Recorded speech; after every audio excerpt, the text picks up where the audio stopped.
If you're new to the podcast community and you want to start a new podcast and you're looking for a platform that is user friendly, that has everything you need at your fingertips, that won't set any limits, that you can earn money, then I would recommend Anchor. Now, Anchor can be used basically anywhere. You could be in your car, you can be laying on the sofa in bed where you can edit, record, and upload. You can throw in soundtracks. Everything is there for you. Now, I use it because, it's user friendly and it is free, and I find it really easy to navigate without it being very confusing. Now, most platforms, before you can even try it out, you need to sign up and pick a plan. I like Anchor because I don't have to go through any of that.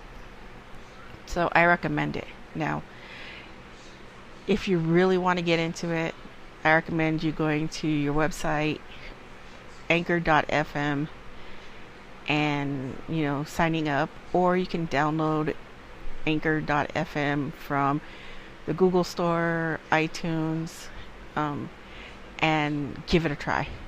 So don't forget to go to anchor.fm, sign up, and I'll see you all in the podcast community. Hey folks, and welcome to the seance room. Now, this seance room is very special. It's where I communicate with the dearly departed and talk about everything and anything paranormal under the sky. So, with that being said, please come and join us on Miss Hyde's sofa for another episode of Miss Hyde's Paranormal World. I hope you enjoy, and I'll see you later.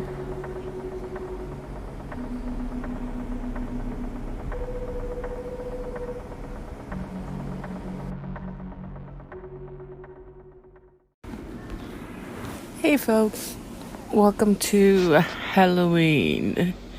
So, today's episode is going to be a unique episode. It's going to be about a bar and sinister Native American spirits. So let's jump into our episode. So during the early 1940s, a majority of the world's commerce took place by ship. I think we all know that. Now, Florida's Atlantic coastline was the vast and mostly uninhabited at that time. So sailors who survived unfortunate shipwrecks would swim to the shore and then, find food and shelter. Now, places such as Stewart began to build facilities known as refugee homes. Now, these buildings were placed to temporarily house sailors who managed to make it to land. Stewart's house of refugee was located at a facility known as Gilbert's Bar. Now, Gilbert's Bar was built in 1876 and became a house of refugee not long after. It remained a service home until 1945 and is now considered a historical landmark and museum. Now, the rumors began to spread that the house is now home to several strange paranormal things. Now, some have heard of sounds and smells of cooking that emanate from the abandoned kitchen. Others have heard objects that once belonged to sailors would appear and disappear in a matter of moments. A few residents of the Stewart house say they heard some of these events. Now, there was a tourist, let's call him Billy Bob, came to visit the museum one time, and he's never heard about the histories. He didn't know anything. Now, all he wanted to know was to learn about the sailors who took shelter at Gilbert's. So he began training for the U.S. Navy in 4 months, and he wanted to check out the last of the houses of the refugee. You know, he says that the tour was enjoyable. It was, something he enjoyed. Now, many sailors were rescued from the Atlantic and given a fresh start in the house, which is inspiring if you look at it. Hey, I saved you, okay, so might as well, here, till you can get on your feet, here's a place to live, there's, stuff like that, which is cool. He says that the only thing that was odd to him was the kitchen. He remembered feeling these random spots of cold air as he walked through the room. Now, of course, he assumed it was the AC unit, going on and working at the moment. And when the tour ended, he asked if he could go through the rooms one more time. Now, as he entered the kitchen, he caught a whiff of something in the air. Something enjoyable, delicious, and it was quite strange. So he went around each corner looking for the source of the smell. When he heard scuffling noise behind him, he turned and saw the strangest thing he had ever laid eyes on. It was a man, or he thinks it was a man, dressed in a tunic made completely of animal fur, wore woven leggings and gloves on his hands. But the strangest part was that the man had this mask in front of his face. Now, the mask was exaggerated, downturned mouth, almost looking cartoonish if it hadn't been so creepy. Now, go for a tour. You're enjoying the tour, you're looking around, and then you turn around and see this face. It would freak you out.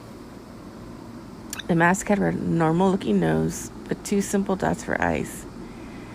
And on spokes made of bone, these objects were glued around the neck of the mask, hands, fish, and spikes. The mask, the entire presence of the man, creeped him out, and he figured it was just a museum employee who was meant to act as part of the display, or what Billy Bob thought. But when he found the tour guide and mentioned the man, she told him that the only staff member there, so she was the only one in the museum. She told him about the Indians who used to live on the land some 8 centuries prior. It was in the moment that he knew something very strange was going on. He didn't want to stick around to find out because he already had a pretty good idea of what was going on. But he didn't necessarily feel like he was in extreme danger if he stayed, but he also didn't feel if he was safe. So as I drove out of town, he says, I swear I could hear war drums and chanting coming from down the road. Interesting. And I say interesting because it's a very interesting story, and I like it. Sorry, I'm going through. And the story was from my favorite website, Backpacker Verse. So let's see. There's another story. I need to get to the website. Un momento, por favor.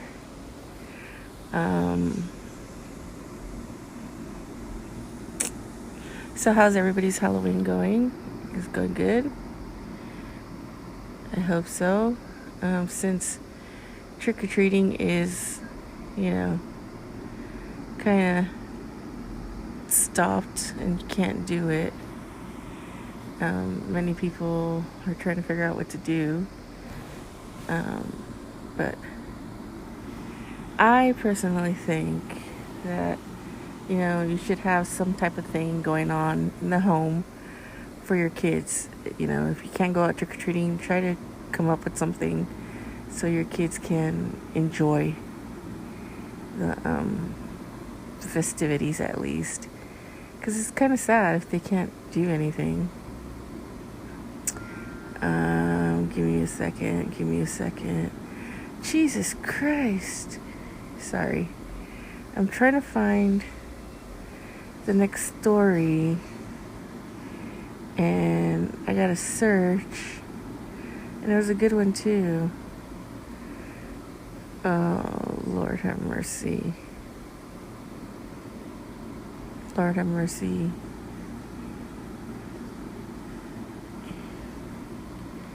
Come on.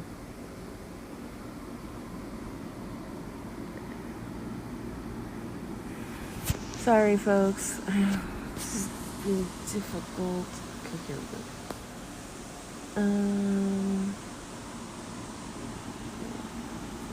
Alright, let's see what we have. Alright, ghost stories. So, we got an option. We can do ghost stories, or we can do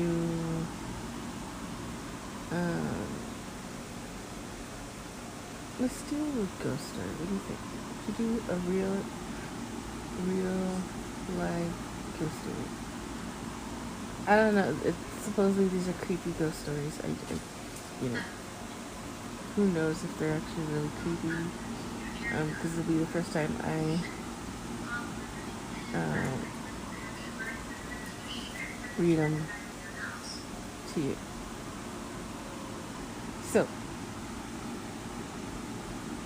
I'm going to read a couple of them, and this is going to be our Halloween episode, so let's see how things go. Now, remember, this is from the Backpacker Verse, my favorite website for haunted locations and paranormal stuff. You can find them on Facebook, and it's called backpackerverse.com is their website. Coming of age with a poltergeist haunting me. So let's see what this one's about. Now that I'm an adult, I understand that energy behind poltergeist activity and going through puberty. But back then, it sometimes felt like a war zone. I'll admit, like any teenager, I was often a pain in the butt. Although ghost stories couldn't have been further from my mind. Okay, so sorry about that. I had to deal with something. Okay, so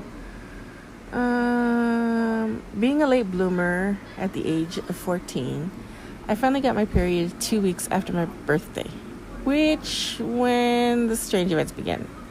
Now, I'll never forget the first night. I got up, went to the bathroom, scared but soon elated that I was becoming a woman. As I walked back to the bed, I felt something was in the family room behind me. When I backtracked my way to the family room, I realized that the grandfather clock in the hallway had stopped ticking. I noticed that it slowly started up again when I got a few feet away from it. Intrigued as well as creeped out, I stepped backwards and nearly jumped out of my skin. I hate that feeling when you feel like somebody's... Oh my god, it's like one of those creepy, weird feelings. Oh man, I lost my place. Demon dog, behave.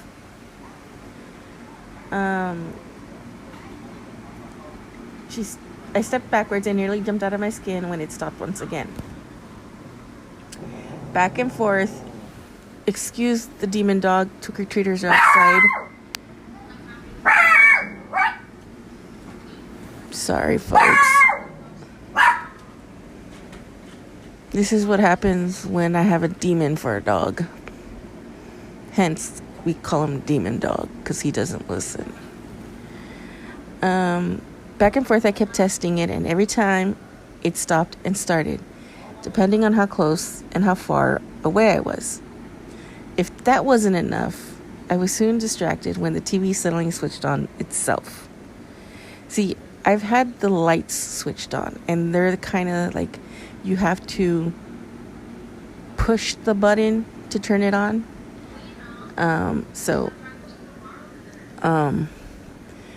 The static was loud, and I could hear a voice, but it was scratchy and hard to make out. Can we say poltergeist? They're here. When my father came out in a temper, all activity subsided. That was only the beginning of a period where I was blamed for all the malfunctioning equipment and appliances in the house. My parents thought I was crying out for attention, but all I wanted was for them to leave me alone. I couldn't convince them that I wasn't to blame for all the strange and sometimes frightening activity. It was worse when I was alone in the house. One afternoon, I got home from school, and I was relieved to be alone at first. I put some music on the stereo and sat on the bed and got my homework out of the way. Then I heard a squeaky, grinding noise coming from the door. When I looked up, I saw the handle slowly beginning to push down. I stopped breathing, and I stared intently at the handle turning 90 degrees, finally stopping. Sorry, folks, my dog is acting like crazy. That's why I call him Demon Dog, because he's like freaking crazy. And the handle was pointing down toward the floor. It was excruciating, waiting to see what would happen next. I wondered if it was my little brother playing tricks on me, so I jumped off the bed and raced over to the door. I hesitated as all the terrifying possibilities played across my mind.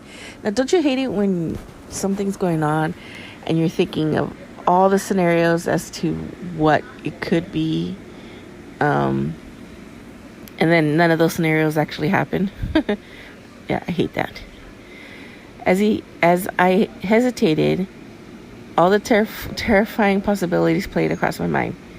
Staring at the handle, I slowly reached out and prepared to yank the door open, telling myself that it was my brother, and I'd give him a royal butt kicking. Before I had a chance, the handle suddenly sprang upwards and back into place. I jumped, but then I felt a surge of anger, so I grabbed the door handle and opened the door. No one was there.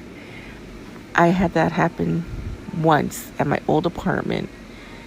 It fucking annoyed me. I mean, like, seriously annoyed me. I began to storm through the house, screaming my brother's name and feeling the tears welling up. Not one member of my family was home. I even checked for my cat, even though it was impossible for her to have played with the handle. She was outside on the fence.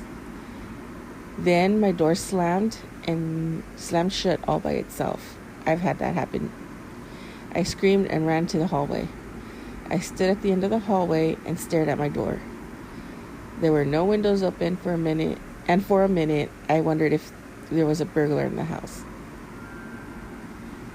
Thankfully, my parents pulled in the driveway. I ran out to tell them what happened. My dad is quite a bruiser, so he made us stay outside while he stormed into the house. It was only a few minutes later when he came outside, wielding a baseball bat and shaking his head, very annoyed. He grumpily told us that no one was in the house and that I had to get a grip on myself. Fuck him, too. My child's telling me things are happening. I'm going to believe my child. I burst into tears, stomped into the house, even though I was becoming quite afraid of the whole property.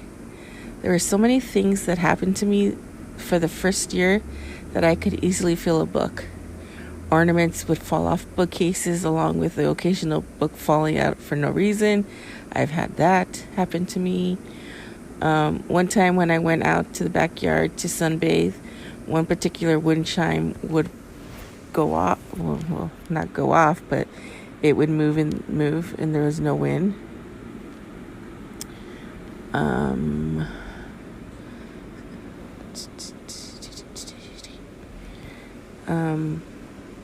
While the other ones were still.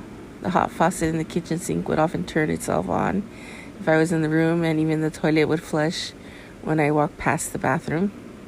The strange thing is that during the whole year, the events only happened in our home, not at school or out and about or at a friend's house. Then the activity completely stopped on my 15th birthday. Now that I'm 38 and have children of my own, I worry about them having to go through puberty and hope against hope that they don't go through what I did. I'll never know if it was just my own intense energy, but I can definitely say with certainty that I felt like I was under constant psychic attack. That's another good story, in my opinion. And that's what happens. A lot of kids have all this energy that they emanate, and it creates these poltergeist type activities, and people start to wonder, is like, is it really that? Is it, is it a ghost? Is it a poltergeist? What is it? So it's kind of interesting. Next story. Something evil possessed us on our haunted honeymoon. Ooh, this one's... I think I read this one, but we'll see. I'd like to preface this story by saying that I love my husband and don't have any history of substance abuse or mental illness. See, this is where I love. I love when people say I don't have any history of this, this, and this. But in reality, you do have a history. Just saying. Okay? Believe me, I'm not giving anything away by telling you guys this information. I don't know. It sounds weird. But we'll continue. I just feel that when you tell people about this type of stuff, it's important to start off with a good understanding about the people involved. The same goes for my husband, Dean. We were childhood sweethearts and always knew that we were soulmates, like twins who were separated at birth. That what makes the story difficult to share, but I'll cut to the chase because I don't want to bore you with unnecessary details. Thank you, baby Jeeves. It all started the night of our honeymoon. Not having a lot of money and wanting to sink what we had in a new home, we decided to stay in a nice cabin near a lake. Now, we had a lot of fantasies about a romantic boat ride, champagne, strawberries in front of the roaring fires. You get the gist. That is so corny and mushy and romantic. That makes my stomach want to all over the place. I know I have some beautiful color commentary. So, but this is what people seem to like my podcast for. My colorful commentary. Now, back to the story. As soon as we stepped foot in the cabin, I had a hunch that things weren't going to go well. I call it a woman's intuition. It's hard to describe, but I guess the best way to illustrate the atmosphere in the cabin was a sense of death and madness.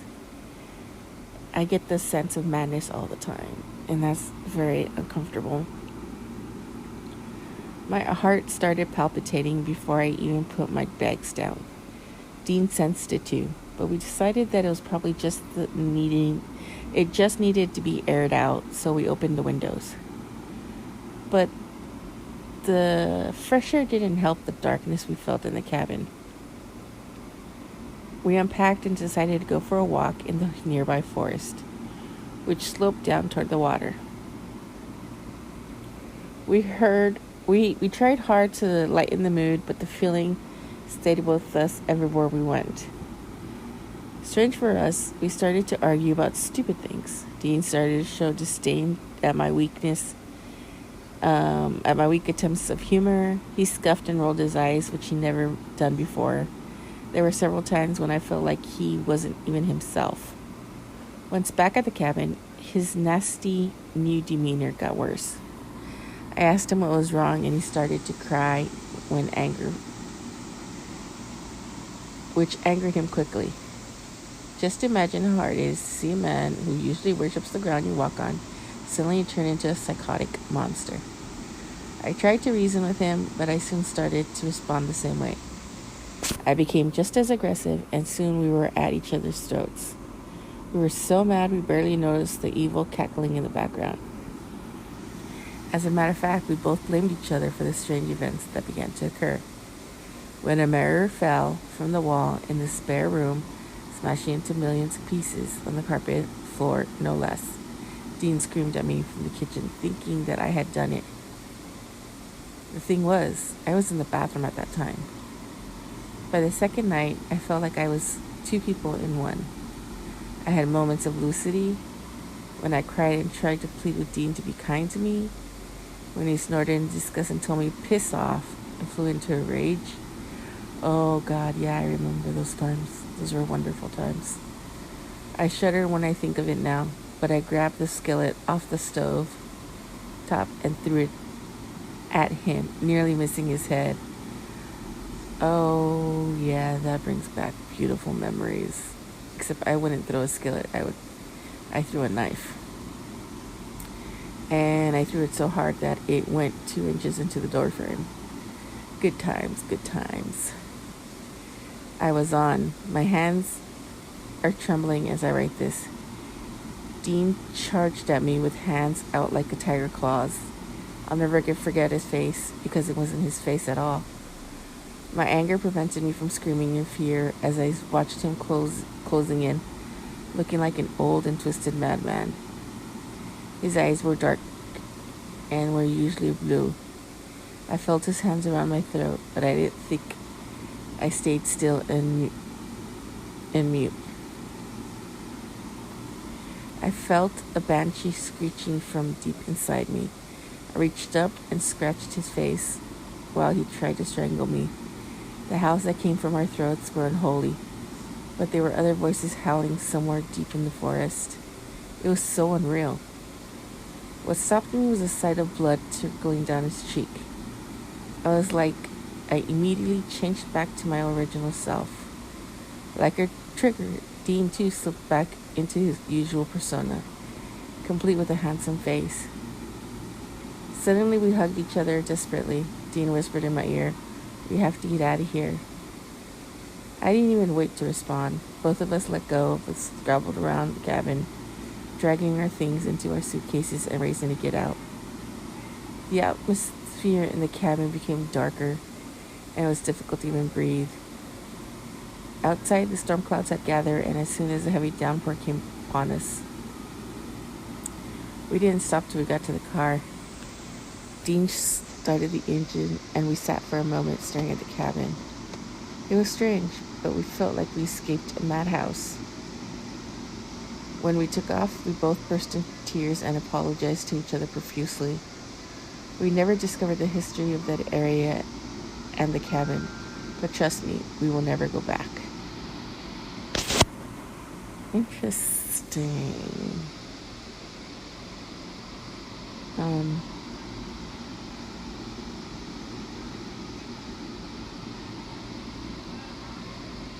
That was a very good one. I like that one. So, with that being said, I hope you guys enjoyed our stories. Don't forget to like, subscribe, and share. I'm almost to 1,500 plays on Anchor. And it seems like it's just been, and I'm not gonna lie, it's been 2 weeks since I hit 1,000, or a little over 2 weeks that I was at 1,000 mark, and now I'm almost at 1,500, which again, I'm going to end up breaking my goal for hitting 1,500 by December 31st. I'm like 60 or something away from 1,500. So again, thank you very much to everybody who listens, who has subscribed, who shares, who likes. Please, whatever platform you listen to, please give this podcast a 5-star rating.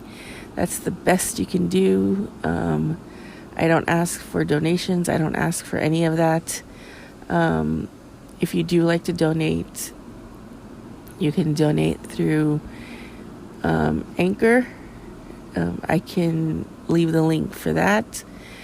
I do have a PayPal if you want to donate via PayPal.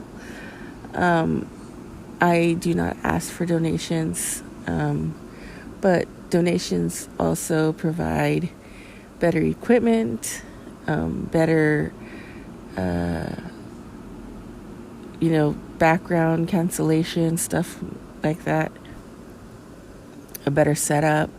So I'm not asking for donations, but if you feel like you want to donate to the podcast, by all means, it is your choice. I'm not forcing you, because I get a lot of questions. Why are you forcing people to donate? I'm not forcing anybody to donate. That's something you want to do. So, please do as you please. So again, don't forget to like, share, and subscribe. Check us out on our social media. And I wish you all a safe and enjoyable Halloween. Don't forget to check the candy if your children are going out trick-or-treating. Please, please, please check the candy. Make sure it's safe, because you never know what are people's intentions. 2020 has been a very difficult year for everybody. So let's remember, be nice to each other, be kind to each other, do your social distancing, enjoy Halloween, and don't forget to keep it ghosting.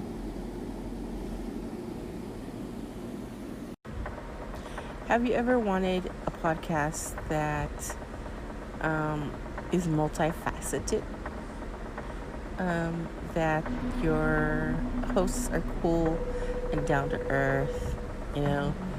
They talk about everything under the sun, including the kitchen sink, but they also are real. Well, let me tell you about Table Muscles. Now, Rob and Wolf are co-hosts, and Rob is a good friend of mine. They have a really cool podcast that, like I said, covers everything. They do conspiracy theories, they do shout outs, they support an organization or an awareness for the month. If you are going through a rough time, they make themselves available. You can hit them up with a direct message on Insta, their Facebook page. I don't know if they have a Twitter yet. But they're a really cool podcast. Two really down-to-earth guys that keep it real. They're there for you. They talk about a lot of different things. So their podcast has a little bit of everything. Make sure you go check them out. It's Table Muscles. They're on every platform. They're on social media. Let them know that Ms. Hyde from What the Paranormal sent you.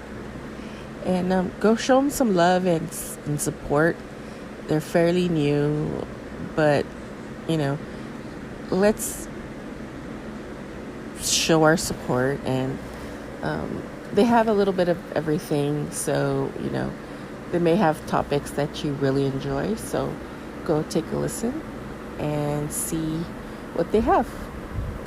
Don't forget, they're called Table Muscles, and they're on social media, and they are on all the podcast platforms. And don't forget to tell them that Miss Hyde from What the Paranormal sent you over.